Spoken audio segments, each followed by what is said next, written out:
The surgery was scheduled 3 weeks in advance. Routine procedure, gallbladder removal, nothing major. I told everyone, Mom, Dad, Stacy, my brother Jake. It's on June 15th, morning. I'll be in recovery by noon. Mom said, Okay, sweetie, keep us posted. Stacy said, You'll be fine. It's laparoscopic, right? Yeah, quick recovery. Good. I'm taking that week off. Beach trip with the girls. I paused. My surgery's that week. I know, but you said it's routine. You'll be fine. I didn't push it. Dad said, You don't need someone there for a routine surgery. You're a grown man. Mom added, We'll be on our phones if anything happens.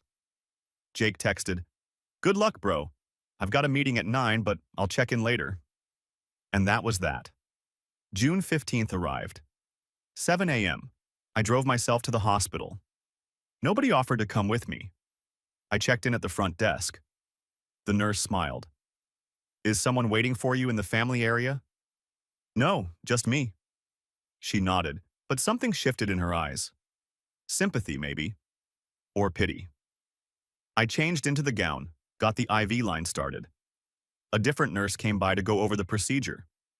Standard laparoscopic cholecystectomy, she said. You'll be under general anesthesia for about an hour, then recovery for 2 to 3 hours before we send you home. Sounds good. And you have someone picking you up? Yeah, I'll figure it out. She looked at me for a second too long, then made a note on her clipboard. At 8:15, they wheeled me into pre-op. I pulled out my phone and opened the family group chat. Typed, Going in now, love you all. Hit send. 3 check marks appeared immediately. Read by everyone, no responses. I stared at the screen for a minute, waiting. Nothing came through. The anesthesiologist walked in. Older guy, kind face. Ready, Daniel? Yeah. You'll feel a little cold sensation when the medication starts.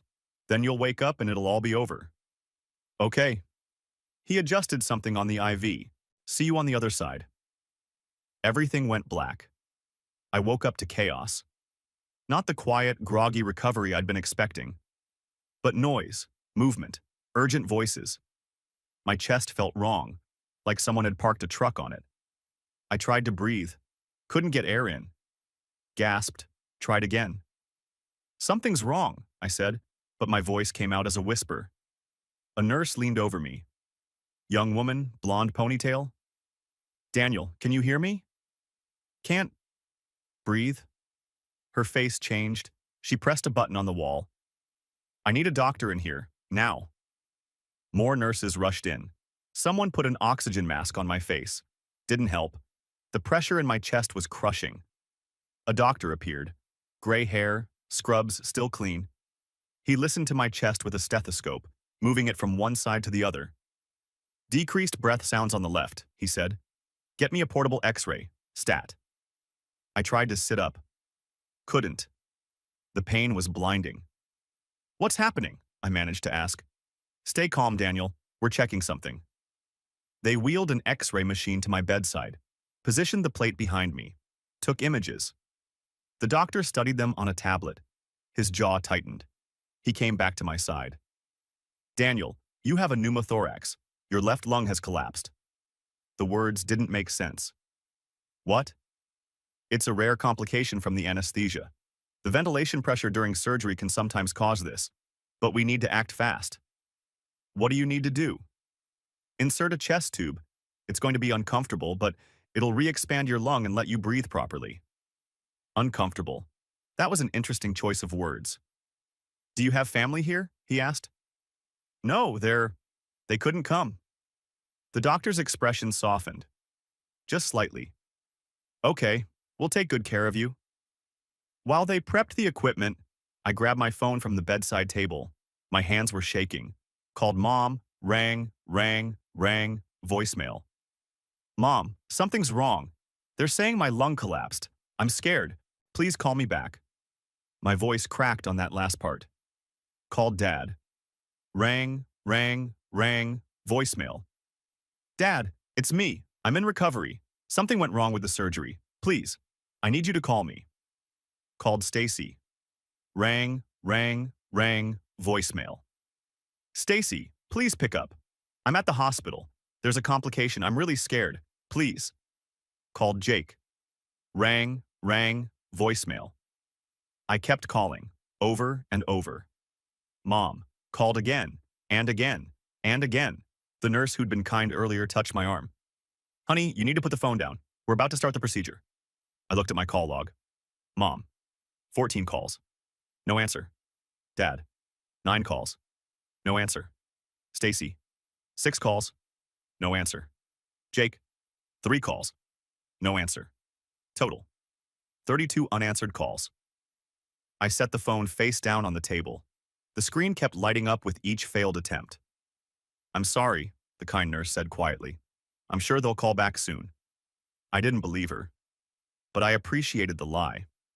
The doctor came back with a tray of instruments. Okay, Daniel, I'm going to numb the area between your ribs, then insert a tube to drain the air that's compressing your lung. Will it hurt? He hesitated. The local anesthetic will help, but you'll feel pressure. That was doctor speak for, yes, this is going to suck. They positioned me on my side.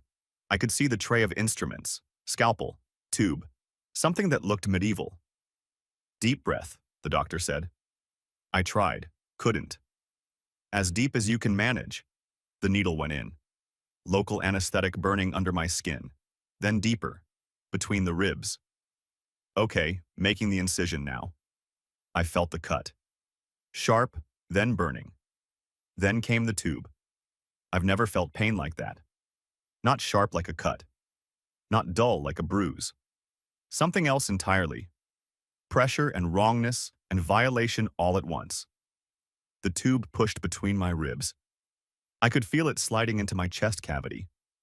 Could feel it moving past my lung. I gripped the bed rail. Bit down on my lip hard enough to taste blood. Almost there, the doctor said. Almost. That word felt like a lifetime. Then suddenly, release. Air rushed into my lung. The crushing pressure eased. I could breathe again. Sort of. Still hurt like hell. But air was moving. Good, the doctor said. The tube is in. We'll need to keep you here for a few days to monitor the lung. Make sure it stays inflated. Okay. Is there anyone we can call for you? I looked at my phone. 32 missed calls I'd made to my family. 0 incoming calls. No, I said. There's nobody. The kind nurse squeezed my hand. Didn't say anything. Didn't need to. They moved me to a room. Private, thankfully. Small mercy. I spent the rest of that day staring at the ceiling. Chest tube draining into a container by the bed. Every breath hurt. Every movement hurt. My phone sat on the bedside table. Silent. At 6 p.m., I finally checked the family group chat. My message from that morning was still there. Going in now, love you all. 3 check marks. Read by everyone at 8:17 a.m. No responses, not one. I opened Instagram. Stupid maybe, but I needed to see. Stacy's account. She'd posted, multiple times. 10:45 a.m. Photo of her at the beach, sunrise, waves, her in a bikini with a flower crown. Caption, phone-free day. Sometimes you just need to disconnect mominar, beach vibes, yeah, unplugged. I stared at the timestamp. 10:45 a.m. At 10:45, I'd been calling her 6 times, gasping for air, begging her to pick up. She'd been posting about her phone-free day. 11:30 a.m. Another photo. Her and 3 friends, matching swimsuits, laughing. Caption, best day ever with my girls. Squad goals. Living my best life. 2 p.m. A video. Her jumping into waves. Hair flying. Friends cheering. Caption, this is what freedom feels like. Beach day. So blessed. I checked the timestamp again. 2 p.m. At 2 p.m., I'd been getting a chest tube inserted between my ribs. She'd been jumping into waves, living her best life. I closed the app, set my phone face down, didn't cry, couldn't, just felt empty. A different nurse came in to check my vitals. Older woman, gray hair and a tight bun. How's the pain? She asked. Manageable. She looked at the empty chair by my bed. No visitors today? No? Tomorrow? Probably not. She made a note on her chart. Well, we'll take good care of you. You just focus on healing. That night, I couldn't sleep. Every position hurt. The chest tube pulled. My phone glowed in the dark. I picked it up, opened the family chat again, typed, "I'm okay, lung collapsed, but they fixed it. I'll be here for a few days." Hit send. 3 check marks. Read immediately. 5 minutes passed. 10, 15, no responses. I turned the phone off. Couldn't look at it anymore. Day 2 in the hospital. Nurses came and went, checked the chest tube, brought meals I barely touched, asked if I needed anything. I needed my family, but I couldn't say that out loud. At 10 a.m., my phone rang. Finally, I grabbed it. Mom. Hello. Daniel, hi. I saw your message. Are you okay? My message. From last night. 16 hours ago. Yeah, I'm okay now. What happened? My lung collapsed during recovery. It's called a pneumothorax. They had to put a tube in my chest. Oh my goodness, that sounds scary. It was. I tried calling you. A lot. Oh, honey, I'm sorry. I had my phone on silent. I was at my book club, and you know how Martha gets if anyone's phone goes off. Her book club. While I was calling 14 times, while I couldn't breathe. Stacy was at the beach, I said. Couldn't keep the edge out of my voice. Yes, she's been planning that trip for months. She needed the break. Work has been so stressful for her. Stressful. Right? I called her 6 times, Mom. Well, she said she was doing a phone-free day for her mental health. You know how important that is. I was in the hospital with a collapsed lung. But you're okay now, right? That's what matters? I didn't know what to say to that. When are they releasing you? Mom asked. 2 or 3 more days. They want to make sure the lung stays inflated. That's good. Very thorough. Well, I'm glad you're okay. I need to run. I'm meeting Susan for lunch. But I'll check in later, okay? Okay. Love you, sweetie. She hung up. I sat there holding the phone, staring at it. That was it. That was the response to my lung collapsed. I'm glad you're okay. I need to run. Day 3. Still alone. The kind nurse from day 1 came back on shift. She remembered me. How are you feeling today, Daniel? Better. Tube comes out tomorrow if everything looks good. That's great news. She adjusted my IV. Still no family? My mom called yesterday. That's good. Yeah. She looked at me for a long moment. You know what? You're tougher than most people we get in here. Most adults with chest tubes, they've got 3 or 4 people hovering over them. You've been handling this by yourself like a champ. Thanks. I mean it. You should be proud of yourself. After she left, I thought about that. Proud of myself. For surviving something I should never have had to survive alone. That night, I opened Instagram again. Couldn't help myself. Stacy had posted more. A carousel of photos from the beach trip. Caption. Officially unplugging was the best decision. Came back feeling so refreshed and centered. Sometimes you need to disconnect from the chaos to reconnect with yourself. Self-care. Mental health. Matters. The comments were all heart emojis and "You deserve it, girl" and "Self-care queen." I read every single one. None of them knew. None of them had any idea. Day 4. Discharge. Day. The doctor came in to check the x-ray. Lung looks good. Fully re-expanded. We'll remove the tube and you can go home.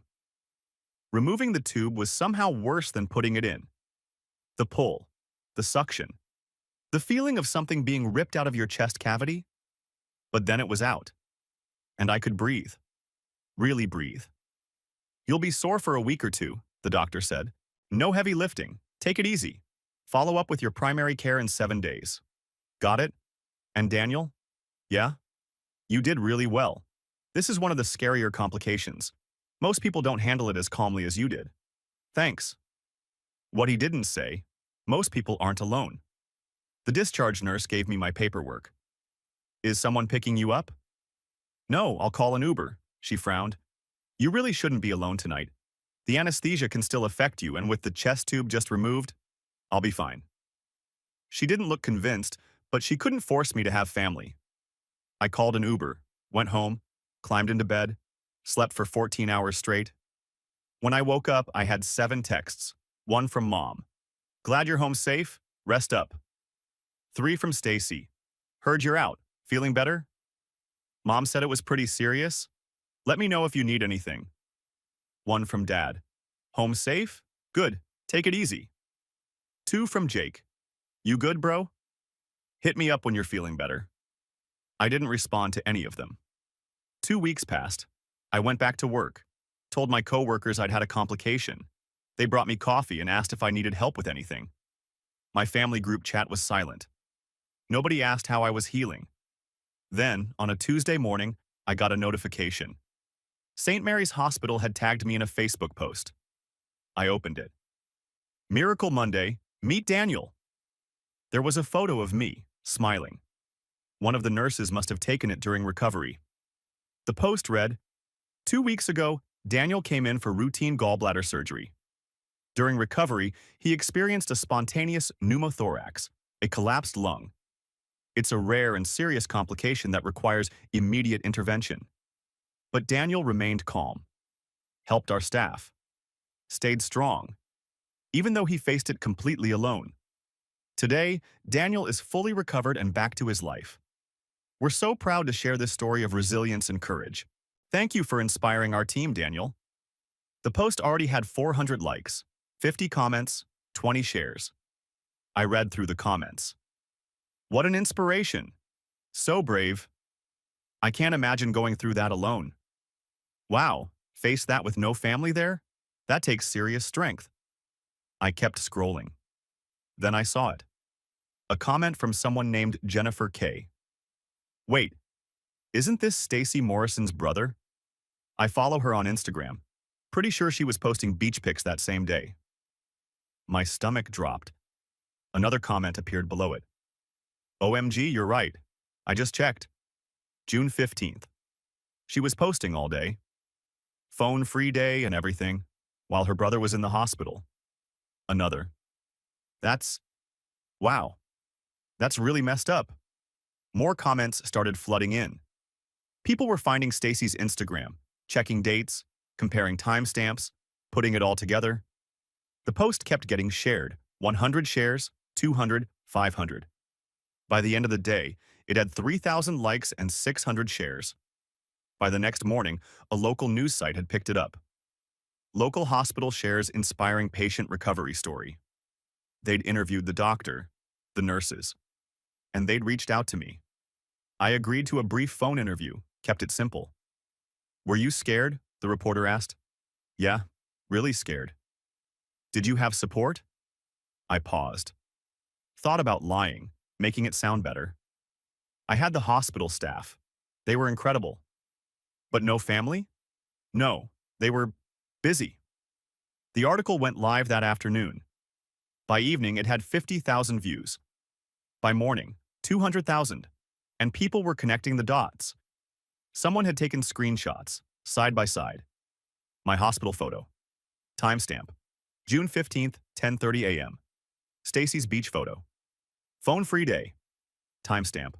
June 15th, 10:45 a.m. The post went viral, and my phone started ringing. The first call came from Stacy. Not, "Are you okay?" or "I'm sorry." Just panic. "Daniel, what did you do?" I was at my kitchen table eating cereal for dinner because I still couldn't lift anything heavy enough to cook properly. "What are you talking about?" "The hospital post. Everyone's seeing it. People are commenting about me." "I didn't post anything, Stacy." "But they tagged you, and now people are pulling up my Instagram. They're saying I was at the beach while you were dying." "I wasn't dying, but I was scared and alone." "You're making me look bad." I set down my spoon. "I'm making you look bad? I didn't do anything. The hospital shared a recovery story. People connected the dots themselves. You could have told them not to post it. Why would I do that? Because it's making me look terrible. My coworkers are seeing it. My friends. Then maybe you shouldn't have posted beach photos while I was getting a chest tube." She made a sound like a wounded animal. "That's not fair. I didn't know it was serious. I left you 6 voicemails saying my lung collapsed. Silence. You didn't listen to them, did you? I was trying to disconnect on my surgery day that you knew about. This is ruining my life, Daniel. Stacy, I almost died, alone, while you posted about being phone-free. Don't you dare guilt-trip me. She hung up. I finished my cereal, took my pain meds, went to bed. The next morning, I woke up to 47 notifications. The hospital post had been shared 2,000 times overnight. Local news sites had picked it up. Someone had made a TikTok comparing timestamps. My phone buzzed. Mom. Daniel, you need to fix this. Good morning to you too, Mom. People are saying horrible things about Stacy, about our family. What are they saying that isn't true? That's not the point. You're embarrassing her. I'm not doing anything. I didn't post it. I didn't share it. I gave one interview where I said the hospital staff was incredible. You said we were busy. You were, weren't you? She didn't answer that. Your sister is getting harassed at work. Harassed? Or held accountable? Daniel? What were you doing that day, Mom? When I called 14 times? Another pause. I was at my book club. Your book club. While I was calling you from the hospital, saying I couldn't breathe. My phone was on silent. Martha has a rule. Martha's phone etiquette was more important than your son's medical emergency. That's not fair. I didn't know it was serious. I left voicemails, saying my lung collapsed, that I was scared. Her voice got smaller. I didn't check them until later. How much later? That evening. 6 hours. She'd waited 6 hours to check a voicemail from her son who'd just had surgery. I want you to take it down, she said. I can't. The hospital posted it. Then tell them to take it down. Why would I do that? Because Stacy is suffering. People are being cruel. People are being honest. You're being vindictive. I'm being silent. There's a difference. I hung up. Stacy's workplace found out on Wednesday. She worked at a marketing firm downtown. Mid-level position, decent salary, decent benefits. She'd been there 3 years and was up for a promotion to senior account manager. One of her coworkers, Amanda, had seen the hospital post. Recognized the last name. Did some digging. Wednesday morning, Amanda walked into the break room where Stacy was making coffee. Hey, Stacy, can I ask you something? Stacy turned, smiled. Sure, what's up? Did your brother just have surgery, like a serious complication? Stacy's smile froze. Why? Because there's this story going viral about a patient who had a collapsed lung, and someone in the comments said it's your brother. Daniel? Oh, yeah, that's him. And you were at the beach that day? The break room went quiet. 3 other people were there, suddenly very interested in their coffee. I didn't know it was serious, Stacy said quickly. He said it was routine. Amanda pulled out her phone, showed Stacy the side-by-side screenshots that were circulating. Hospital photo. Daniel, pale, oxygen mask. Timestamp 10:30 a.m. Stacy's Instagram, beach, smiling, flower crown. Phone-free day. Timestamp 10:45 a.m. You were posting about being unplugged while he was in the ER? Amanda's voice wasn't judgmental, just confused. I was taking a mental health day. Stacy, he called you, multiple times, while he couldn't breathe. One of the other co-workers, Marcus, leaned against the counter. That's pretty cold, not gonna lie. You don't understand. Help me understand. Because it looks like you deliberately ignored your brother's medical emergency to post Instagram content. Stacy's face flushed red. I don't have to explain myself to you. She grabbed her coffee and left. But the damage was done. By lunch, everyone in the office knew. People whispered when she walked past. A few gave her sympathetic looks. Most just looked uncomfortable. At 2 p.m., her boss, Richard, called her into his office. Richard was mid-50s, gray hair, reasonable guy. Stacy liked him, respected him. He gestured to the chair. Sit down, Stacy, she sat. I saw the story, he said. The hospital post about your brother. Her stomach dropped. Richard, I can explain. Did you know about his surgery beforehand? Yes, but did he tell you what day it was? Yes. And you chose to take a vacation that same day? It was a pre-planned trip, with a phone-free policy on the day your brother had surgery. Stacy opened her mouth, closed it. Richard leaned back in his chair. Look, what you do in your personal life is your business, but this raises questions. What kind of questions? About judgment, about priorities, about how you handle responsibilities when they're inconvenient. That's not fair. Stacy, we were considering you for the senior account manager position. Were. Past tense. The role requires someone who can be counted on, someone who shows up when it matters. And honestly, he paused. If you can't show up for your own brother during a medical emergency, how can I trust you to show up for our clients? That's completely different, is it? Because all I see is someone who prioritized Instagram content over a family crisis. Stacy's eyes filled with tears. I didn't know it would turn into this. You didn't know posting phone-free day while ignoring emergency calls would look bad? She didn't answer. I'm not firing you, Richard said, but I'm putting the promotion on hold, indefinitely. Richard, we're done here. Stacy walked out of his office and straight to the bathroom, locked herself in a stall, cried for 20 minutes. When she came out, 3 coworkers were at the sinks. They stopped talking when they saw her. She washed her hands, left, felt their eyes on her back. That night, she called me again. Are you happy now? I was watching TV, still moving carefully because my chest hurt. Happy about what? I lost the promotion, because of you. Because of me? I didn't post beach photos while you were in surgery. You gave that interview. You told them we were busy. You were busy. That's factually accurate. You made me sound like a monster. Stacy, I didn't even mention you by name. People figured it out because you posted time-stamped photos.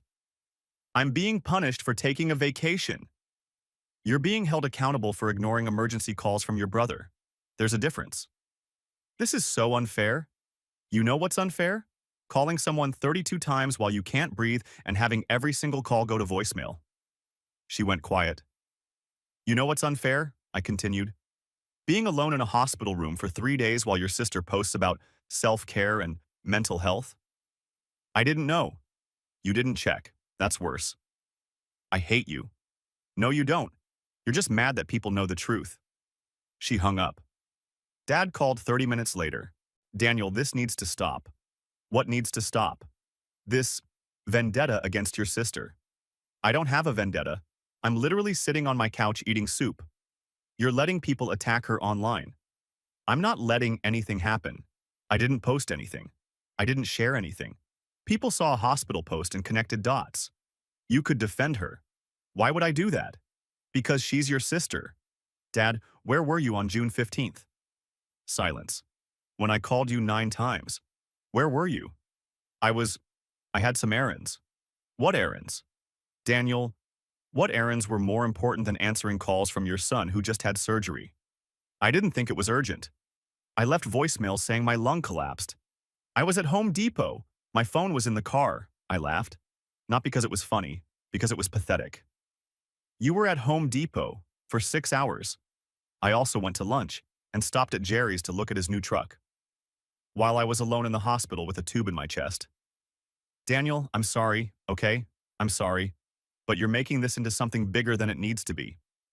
Am I? Or am I just not covering for you anymore? Your mother is distraught. Mom had book club.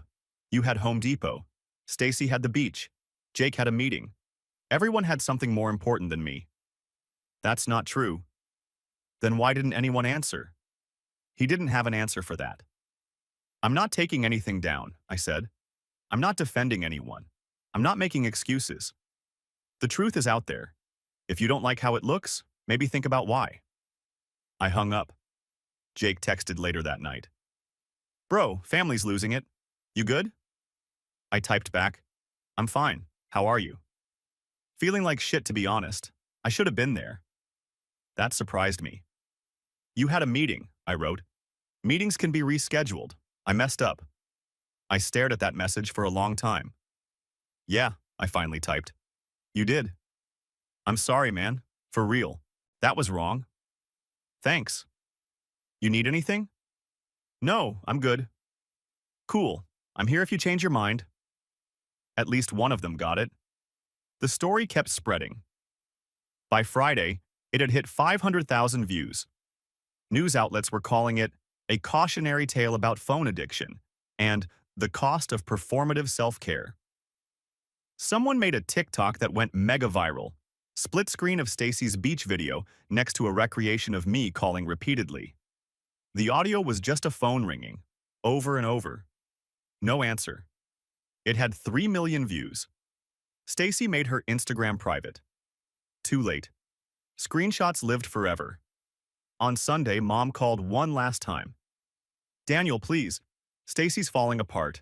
She's talking about quitting her job, moving away, starting over. That's her choice. She made a mistake. She made a choice. There's a difference. Haven't you punished her enough? I haven't punished her at all. I've just stopped protecting her from consequences. When did you become so cruel? That hurt. Not because it was true, but because she believed it. I'm not cruel, Mom. I'm just tired of being invisible until it's convenient. We love you. Then why wasn't that enough to make you answer the phone? She didn't have an answer. I need to go, I said. I have a follow-up appointment tomorrow. Will you call us after? Maybe, if I have time. I hung up, turned off my phone, sat in the quiet. For the first time in weeks, I felt something like peace. Not because my family was suffering, but because I'd finally stopped carrying their guilt. The truth was out, and I was done apologizing for it. 3 months later, Stacy quit her job. Not fired, not forced out. But the environment had become unbearable. People were polite, professional, but distant. Nobody invited her to happy hours anymore. Nobody asked her to join the office fantasy football league. When she walked into the break room, conversations would pause, then awkwardly resume. She wasn't harassed, she was just tolerated, which in some ways was worse. Her friend Ashley told me later, we'd stayed in touch weirdly enough, that Stacy had started eating lunch in her car, alone, scrolling through her phone, watching the Instagram followers drop one by one. She'd lost 2,000 followers in 3 months, most of them without explanation. Just quiet unfollows. The ones who stayed left comments on her old posts. This you ignoring your brother's emergency? Self-care queen except when family needs you. Imagine being this selfish. She deleted the beach photos eventually, but the internet never forgets. Screenshots circulated. The story had been archived on multiple influencer drama accounts. In September, she got a job offer in Denver, marketing coordinator. Smaller company, less pay, but fresh start. She took it, moved within 2 weeks. Mom called me, crying. Your sister is leaving, moving across the country, because of what happened. Because of what she did, I corrected. Don't you feel bad at all? I thought about that. Did I? No, I said honestly. I feel bad that it happened, but I don't feel guilty for telling the truth. You didn't have to do that interview. Mom, I said the hospital staff was incredible and that my family was busy. Both facts. Everything else? People figured out themselves. She was quiet for a moment. When did you become so hard? When I woke up alone in a hospital room and realized nobody was coming. She hung up. Stacy left without saying goodbye to me. Just a text in the family group chat. Moved to Denver. New job. New start. Thanks for the support. I didn't respond. Jake called me that night. You talked to Stacy before she left? No. You? Yeah, she's not doing great, man. I'm sorry to hear that. Are you, though? I sighed. I don't want her to suffer, but I'm also not responsible for fixing the consequences of her choices. Fair, he paused. For what it's worth, I think she knows she screwed up. She's just too proud to say it. Then she hasn't learned anything. Maybe not yet. But Denver didn't give Stacy the fresh start she wanted. Her new company was small, tight-knit. They Googled new employees. Her second week there, her manager, Patricia, called her into the office. "Stacy, I need to ask you about something." Stacy's stomach dropped. "Okay. There's a story online about your brother's surgery and you being at the beach. That was months ago. I know. But it came up during a background social media check. We do them for all employees after the probation period. I didn't do anything illegal. No, you didn't. But our company culture is built on trust and reliability. And this raises some questions." "It was a misunderstanding." Patricia pulled up her computer screen. Showed Stacy the side-by-side screenshots. "This doesn't look like a misunderstanding. This looks like you deliberately ignored emergency calls. I was taking a mental health day during your brother's surgery that you knew about." Stacy's hands shook. "Are you firing me?" "No. But I need you to understand that we're watching. One slip, one indication that you're unreliable, and we'll reevaluate." Stacy nodded. Left the office. Sat at her desk and realized the story would follow her everywhere. She texted Ashley that night. "Can't escape it. They know here too." Ashley replied, "Maybe stop trying to escape it and actually deal with it." Stacy didn't respond. Meanwhile, I was healing. Not just physically, the lung had healed fine, just a small scar between my ribs, but emotionally. I started therapy in October. Found a good therapist, Caroline, who specialized in family trauma. "Tell me about the hospital," she said during our first session. I told her everything. The 32 calls, the chest tube, the 3 days alone. "And how did that make you feel?" "Abandoned." "But not surprised?" I thought about that. "No, not surprised." "Why not?" "Because I've always been an afterthought. This just made it obvious," she nodded. "What changed after the story went public?"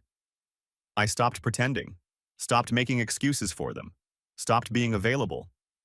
"How does that feel?" "Lonely, but honest," she smiled. "That's growth." Over the next few months, I set boundaries. Real ones. When Mom called asking if I'd come to Thanksgiving, I said no. "But it's Thanksgiving, family tradition." "I'm starting new traditions." "With who?" "With people who show up." I spent Thanksgiving with Jake and his girlfriend, Emma. We ordered pizza and watched football. It was perfect. Mom sent a guilt trip text. "Your empty chair made everyone sad." I replied, "You had 3 months to fill it. You chose not to." Christmas was the same.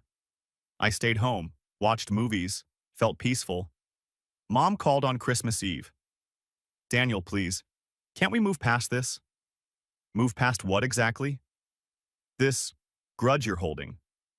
"I'm not holding a grudge. I'm holding a boundary." "What does that even mean?"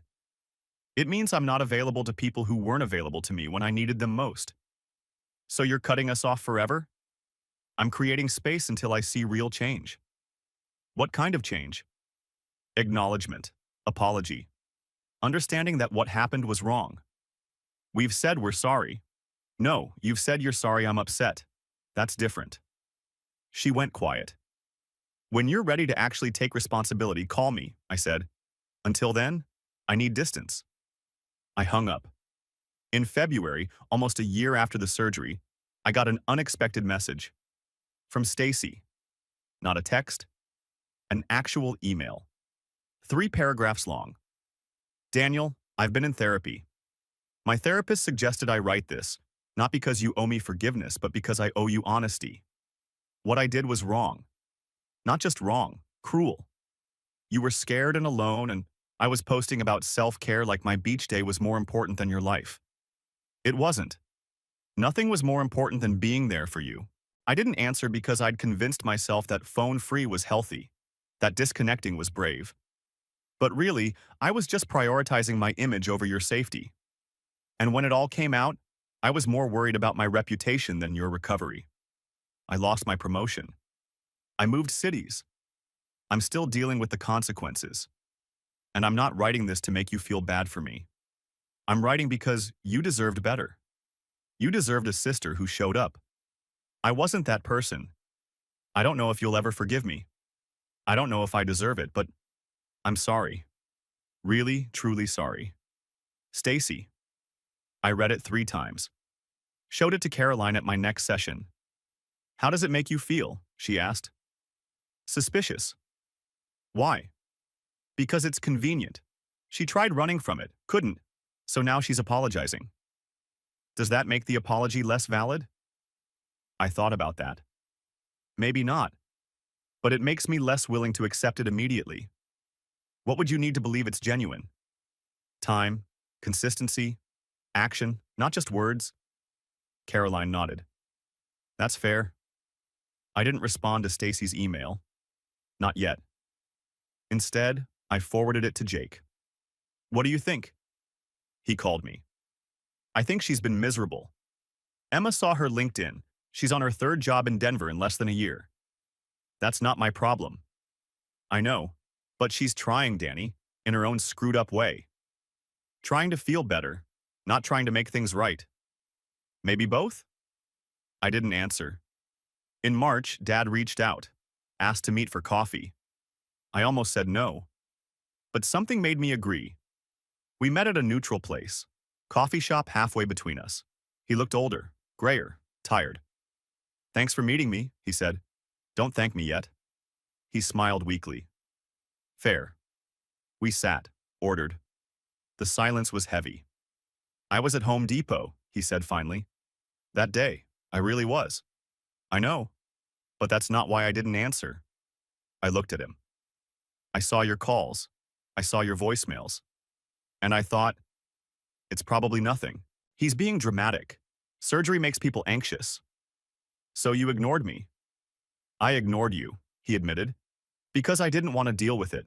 And by the time I realized it was serious, I was too ashamed to call back. That landed differently than I expected. You were ashamed, I repeated. Terrified. I almost lost you, and I wasn't there. What kind of father does that? A human one, I guess. He looked surprised. I'm not saying it's okay, I clarified, but at least you're being honest. I don't expect you to forgive me. Good, because I don't know if I can. Not yet. He nodded. What would help? Time, space, you actually showing up when it's inconvenient. Okay. We finished our coffee, shook hands. It wasn't closure, but it was something.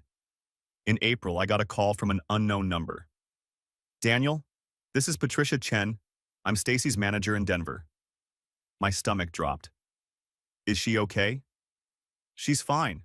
I'm calling because, well, she gave me permission to reach out. She wanted you to know she's been doing well here, showing up early, staying late, taking responsibility for mistakes, being reliable. Okay. She talks about you sometimes, about what happened. She's not making excuses anymore, just owning it. Why are you telling me this? Because she won't. Too proud. But I thought you should know that people can change. Not everyone does. But some do. After we hung up, I sat with that for a while. Maybe Stacy was changing, maybe she wasn't. Either way, it wasn't my job to absolve her. That was between her and herself. By summer, I'd mostly moved on. The story still popped up occasionally. Someone would recognize me. Hey, aren't you the guy from that hospital story? Sometimes I'd confirm. Sometimes I'd just smile and change the subject. The scar on my chest had faded to a thin white line, barely visible. But the scar inside, the one from being abandoned, that one took longer to heal. Therapy helped. Setting boundaries helped. Choosing who got access to my life helped. And slowly, carefully, I started letting family back in. Not all at once. Not completely. But Jake came over for football Sundays. Dad and I had coffee once a month. Mom and I texted occasionally, surface stuff mostly.